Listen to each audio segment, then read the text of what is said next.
comme tu disais, bantamweight, moins de 61 kg, 135 livres, quand on parle en livres. Et les deux ont déjà des combats amateurs. Il y a déjà une victoire, 2 défaites et un nul. Un nul. Je savais pas que c'était possible les nuls en amateur. Ah ben, tu sais quoi? Maintenant que tu parles de nul, Oui. non je veux pas dire que t'es nul, hein, mais, mais j'ai déjà fait un nul ici même au Lions. Ah, c'est donc là qu'il a été fait ton match nul. Mon match nul a été fait ici au Lions 6 en 2015. En 2015.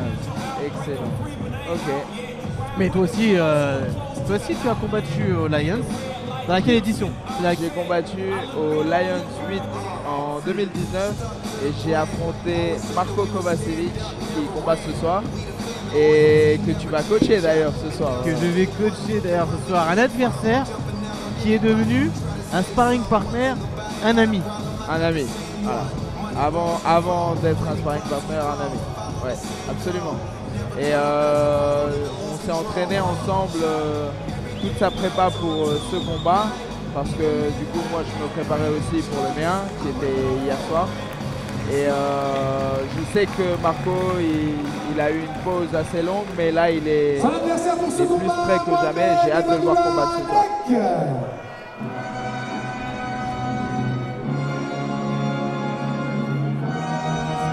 Mohamed Ebadoula Nek.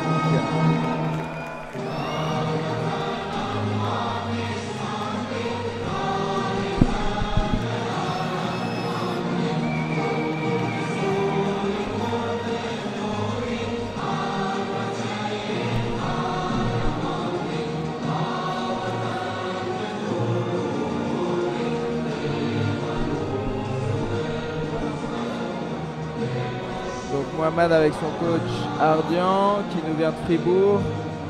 J'ai l'impression qu'il y a pas mal de Fribourgeois ce soir dans la salle, vu déjà comment... Il y a pas mal de Suisses dans la salle, il y a pas mal de Suisses. Pourquoi? Parce que déjà, le Lion, c'est le rendez-vous incontournable. Ouais, on peut le dire clairement, c'est le plus gros événement MMA de Suisse. Exactement. Et c'est quand même, ça reste une référence internationale.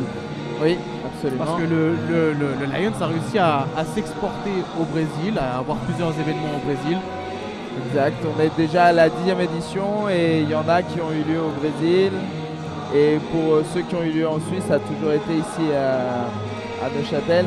Non, il y a eu plusieurs aussi. Il y a eu ailleurs. Il y a Martigny, je crois, c'était le premier Lions, c'était à Martigny. Ah, et c'est vrai qu'il y a eu à Bâle aussi, autant pour moi. Deuxième combat de la soirée. En tout cas, effectivement, c'est la référence ici en Suisse. Dans le coin bleu, combattant suisse qui nous vient de la team Gladiators de Berne. 24 ans, 1m75. Il a 4 combats, une victoire, 2 défaites et un non-contest. Valentin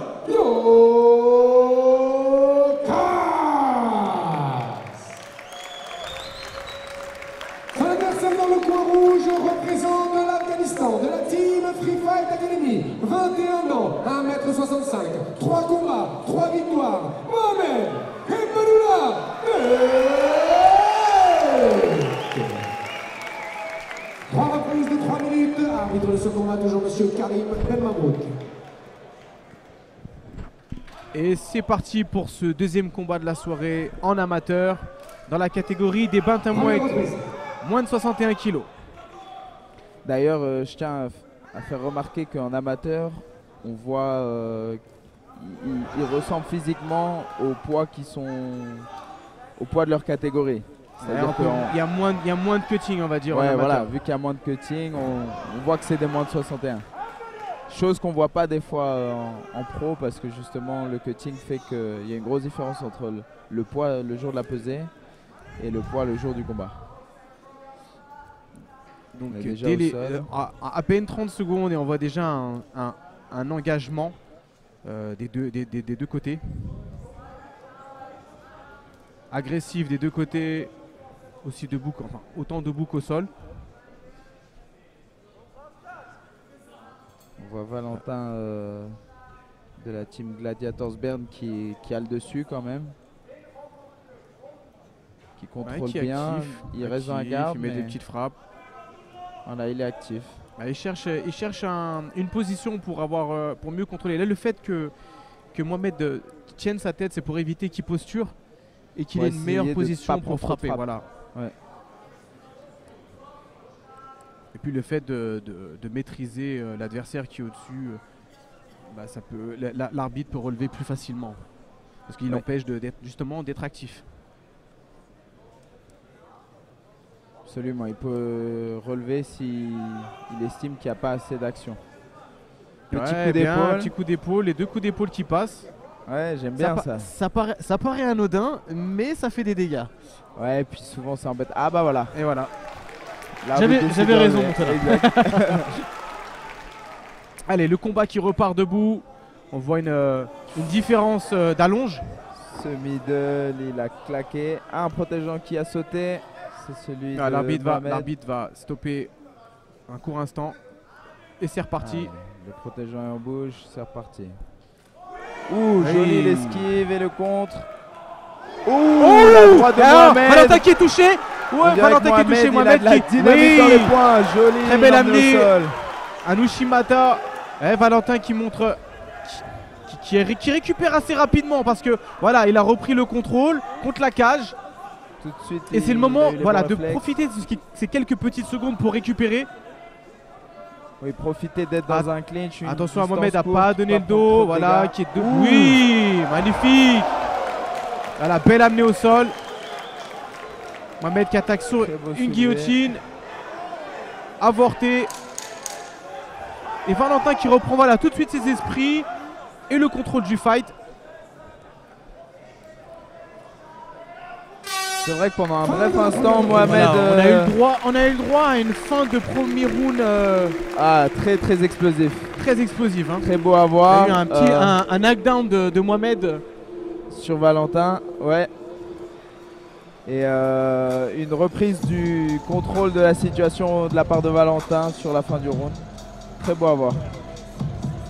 Mohamed a réussi vraiment à trouver ce timing et à supprimer cette distance.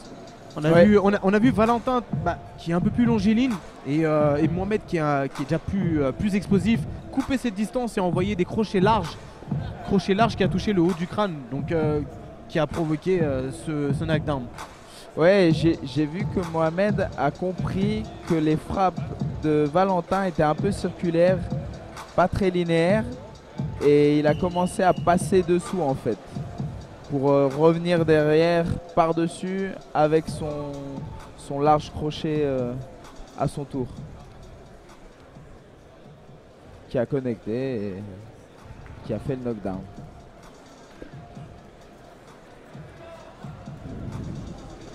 Les deux sont prêts à repartir dans les starting blocks.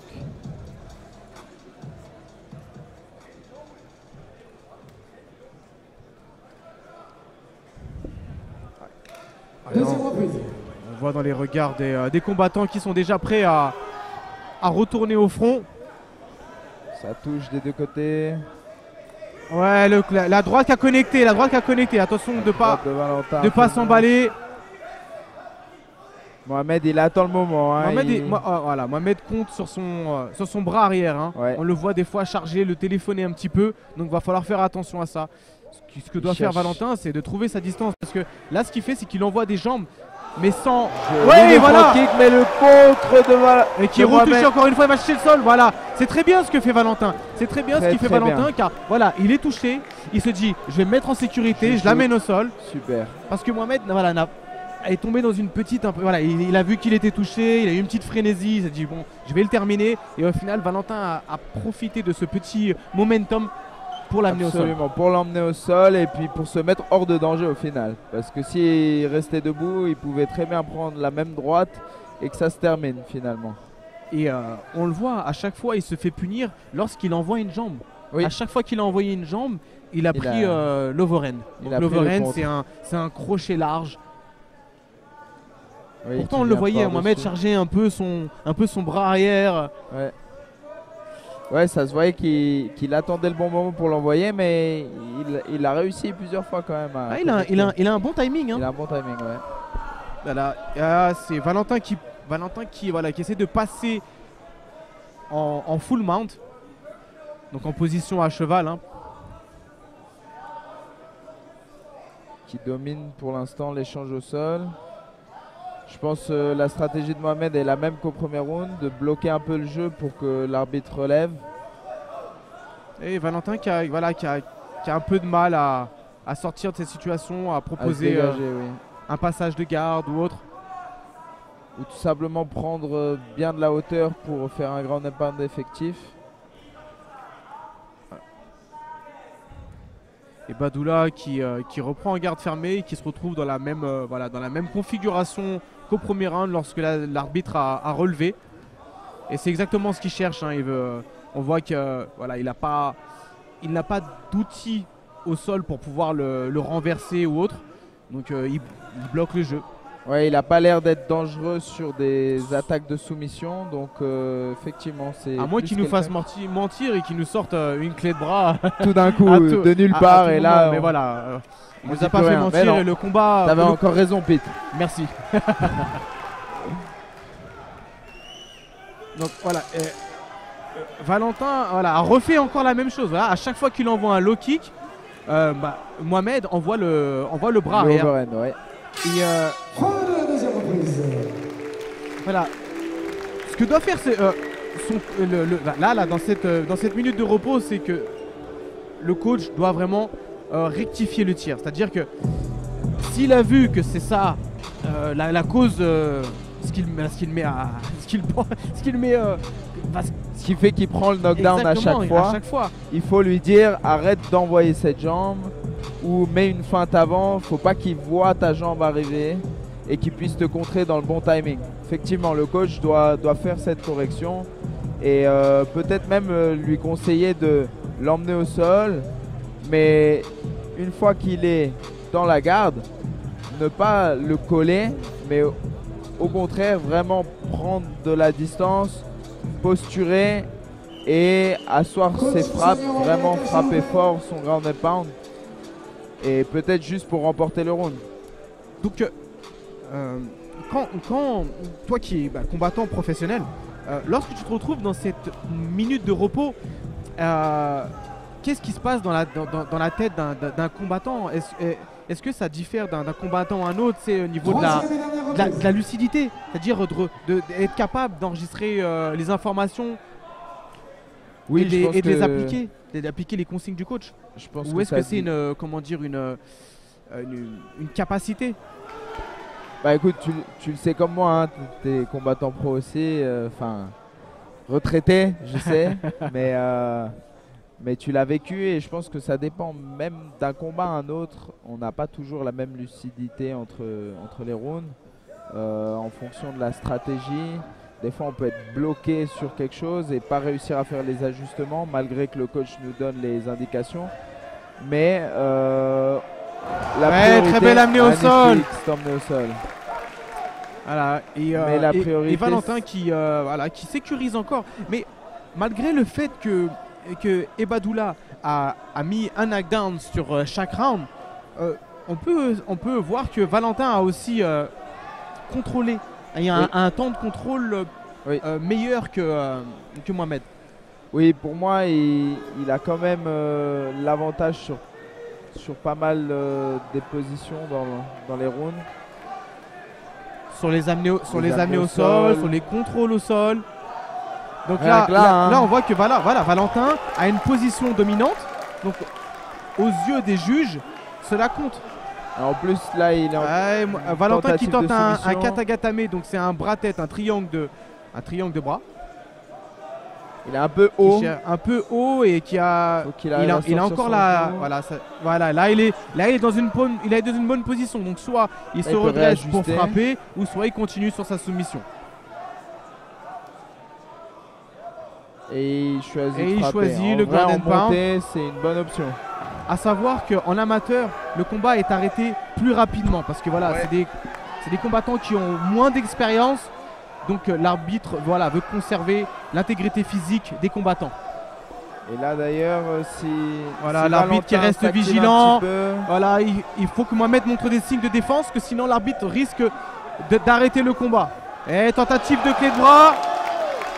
Très belle tentative de clé de bras qui est bien entamée. Je pense qu'il est pas juste en dessous du coude, là où il faudrait pour mettre la clé. Et Valentin qui essaie de réajuster. Dans cette position, il doit serrer les genoux pour mettre plus de pression sur le coude. Ouais, Valentin qui remonte. Il reprend la montée, c'est bien. Et qui continue son travail de ground and pound. C'est très bien ce qu'il fait. Voilà, je pense que l'arbitre reste fort le round. Il reste 10 secondes. 10 secondes. Dans ce dernier round. L'arbitre va-t-il arrêter avant la fin? Je pense pas. Et fin du combat. Bon, si tu veux mon avis, je donnerai le combat à Valentin, qui malgré qu'il ait pris des knockdowns, il n'a jamais réellement montré de réelle faiblesse. Il a toujours su recomposer et reprendre tout de suite le contrôle du combat après chaque knockdown. Et ce jusqu'à la fin du round à chaque fois. Donc pour moi, il a montré quand même un jeu plus complet. Il a plus fait de dégâts à mon avis. Donc sur la globalité du fight, oui, il a fait plus de dégâts. Et Badoula, lui, est resté plus sur des un coup. Voilà. C'est-à-dire des coups puissants, des contres. Et c'était beaucoup sur un jeu de contres. Et Valentin a montré une gamme, un panel technique un peu plus diversifié. C'est-à-dire du pied-point, de la lutte, du sol. Côté sol, au niveau de Badoula, il n'y a pas eu de tentative de soumission ni de renversement. Non, c'est vrai, on n'a pas vu un jeu complet sur le dos de la part de Mohamed.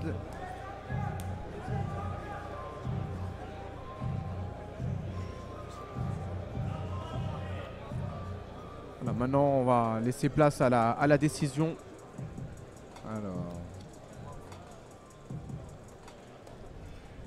Et donc, déclaré vainqueur par décision partagée. Le coin rouge, Mohamed. Ah d'accord.